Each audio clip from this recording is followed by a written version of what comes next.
Thank you, sir. So, question number 124. उत्तर सभा पटल पर। So, I'd like to know, in the reply the minister has given us, the funds for Tamil Nadu has been decreasing. In 17-18, it was around 731 crores. The next year, it was around 800 crores. But this year, it is only around 400 crores. I'd like to know what are the reasons the funds have been reduced, and whether the government is aware that states are not being fully given their allocated funds. In many states, the funds have been reduced, it's just not Tamil Nadu. And what are the monitoring mechanisms in place to ensure that the states receive the full funds? Thank you. अध्यक्ष महोदय, मूल प्रश्न own source of revenue पंचायतों में कैसे बढ़ाया जाए उससे, लेकिन माननीय सदस्य ने पूछा है कि पंचायतों को दी जाने वाली राशि घटी है। नहीं, पंचायतों को दी जाने वाली राशि कभी नहीं घटी। प्रधानमंत्री नरेंद्र मोदी जी के 11 साल के शासनकाल में जो फाइनेंस कमीशन, जो वित्त आयोग जितनी राशि देता है उसको हम 2 भाग में बांटते हैं। 90% राशि हम आबादी के आधार पर देते हैं और 10% राशि हम जो क्षेत्रफल है राज्य का उसके आधार पर देते हैं।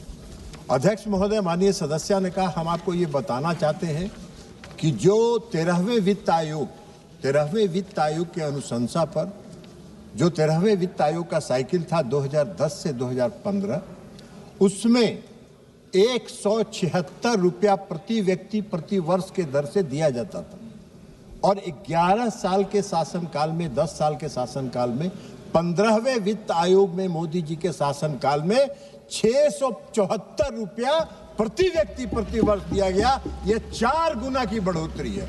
माननीय सदस्य कह रहे हैं कि नहीं बढ़ रहा? हाँ, राज्यों को जो पैसा सेकंड इंस्टॉलमेंट दिया जाता है उसके कई क्राइटेरिया हैं और उन क्राइटेरिया को जो राज्य पालन नहीं करता है उसको हम लोग सेकंड इंस्टॉलमेंट नहीं देते। जैसे उसका काम है कि पंचायतों में चुनाव होना चाहिए, अगर पंचायतों का चुनाव नहीं हुआ तो हम राशि नहीं देंगे। यह संविधान के मुताबिक जो पंचायत का 243G में जो प्रावधान है उसके मुताबिक है। जिन राज्यों में स्टेट फाइनेंस कमीशन नहीं बना है वहां हम फंड रिलीज नहीं करते हैं। तो ये कई क्राइटेरिया है, जहां राज्य अगर नहीं देते हैं तो सेकंड इंस्टॉलमेंट हम उस क्राइटेरिया को फुलफिल करने के बाद ही जारी करते हैं। Sir, I'd just like to tell the minister that we have held elections and we have a state finance commission in Tamil Nadu. So I just like if we can, yeah, we are. Second question. And the second question is that the states shall receive grants only after that they are fully digitized. That is one of the conditions you've given, that panchayats have to be digitized. But already the panchayats are underfunded. So adding and making this a condition to give them funds are already, this is already putting pressure on the already starved, these underfunded panchayat bodies. You're actually adding something, which they cannot deal with at the pace you expect. So you should have some consideration about that. Thank you.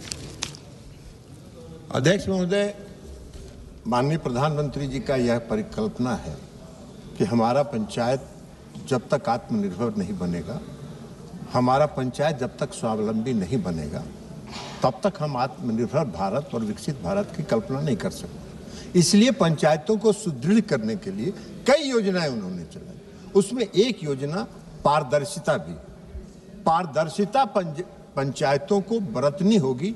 जो भारत सरकार पैसा देती है उसका जो expenditure है, उसका utilisation certificate है, उसमें जो ट्रेनिंग के लिए हम पैसा देते हैं, ये सारे चीज पर अगर आप पारदर्शिता नहीं बरतेंगे, यूटिलाइजेशन सर्टिफिकेट केंद्र सरकार को नहीं प्राप्त होगा, तो हम राशि कैसे रिलीज कर सकते हैं। उसको भी केंद्र की सरकार को भी कई वित्तीय बंधनों के साथ जुड़ा है। अब अभी फाइनेंस मिनिस्ट्री ने एक स्पर्श मॉड्यूल बनाया है, उस स्पर्श मॉड्यूल के माध्यम से आपको अपलोड करना है, उसका जो रिक्वायरमेंट्स है उस रिक्वायरमेंट्स को आपको उसमें अपलोड करना है, तभी निधि जारी होगी।